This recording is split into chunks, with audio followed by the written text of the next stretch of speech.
Today, we're going to explore a really powerful story. It's about identity, it's about perception, and, well, it's about what's left when the things we build our lives on start to disappear. It's called The Mirror of the Permanent Heart. So, let me just start by asking you a question. Straight up. Just think about it for a second. What is it that truly defines you? Is it your career? Your friends? Maybe your achievements? Or is it something deeper?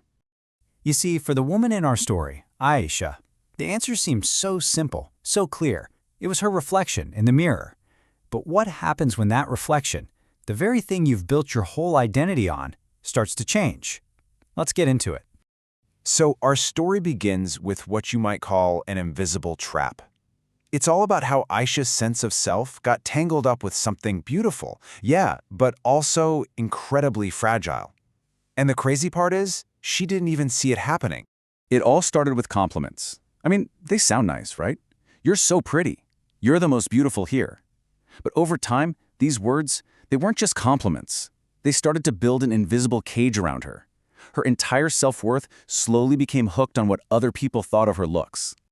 And this is where a totally normal, everyday object, a mirror, became something else entirely. It wasn't just glass anymore. It became her confidence on a good day. It was her reassurance when she felt unsure. And more, it became her harshest, most silent judge. That mirror held all the power. So this became her prayer, a quiet, almost fearful wish. She wasn't asking for strength or for patience or wisdom. She was just asking to be preserved, to stay the same. She was basically praying for something permanent in a world that is, by its very nature, always changing. And that really shows you just how deep her fear was of losing the one thing she thought made her, her. Which, of course, brings us to our next section, the certainty of loss. Because let's be real, in a world that's constantly changing, loss isn't just a possibility, it's a guarantee. This is the moment where her whole foundation starts to crack. Now, this kind of internal collapse, it doesn't happen all at once. For her, it started small, with just a little mark on her skin. But look at that second step, it's so important. The very first thing she lost wasn't actually her beauty, it was her certainty, her sense of security.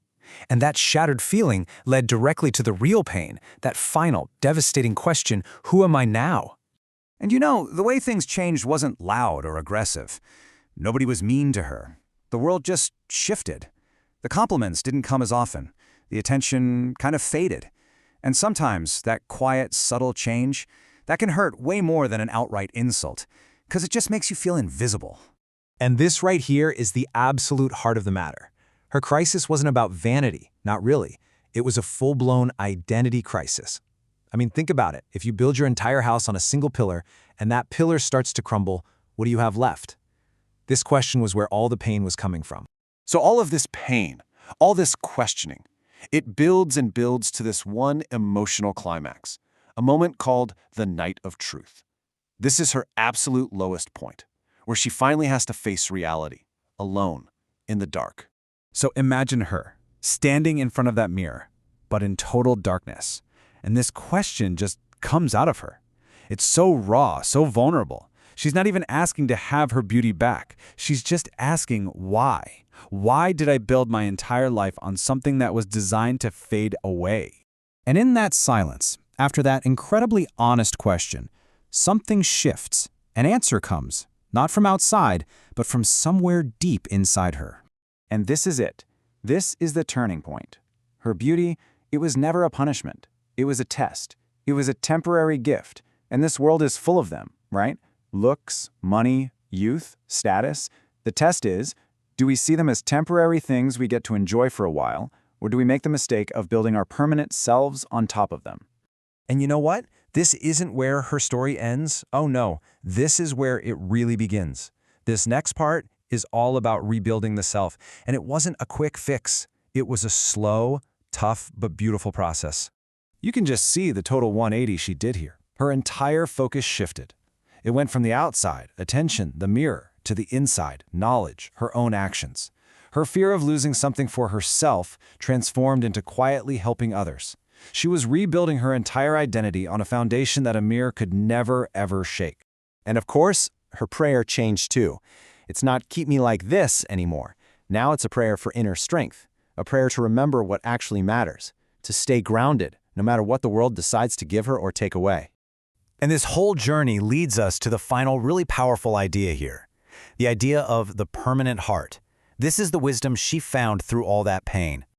So what did she learn? Well, that beauty is temporary. Check. Attention is temporary. Yep. She even learned that the intense pain she felt, even that is temporary. But that last point, that's everything. What you become through it all, the character you build, the kindness you learn, that is the stuff that lasts. That's what you carry with you. And it all comes full circle, right back to that mirror. But now, it's completely different. The mirror that used to be her judge is now just a piece of glass. She looks into it not to check for flaws on the outside, but to see the strength that's grown on the inside. For the first time, she truly sees herself. And it all boils down to this one profound lesson. The world is temporary, but you don't have to become temporary with it. You don't have to let your sense of self rise and fall with its fleeting trends. You can build something permanent, something real, inside yourself.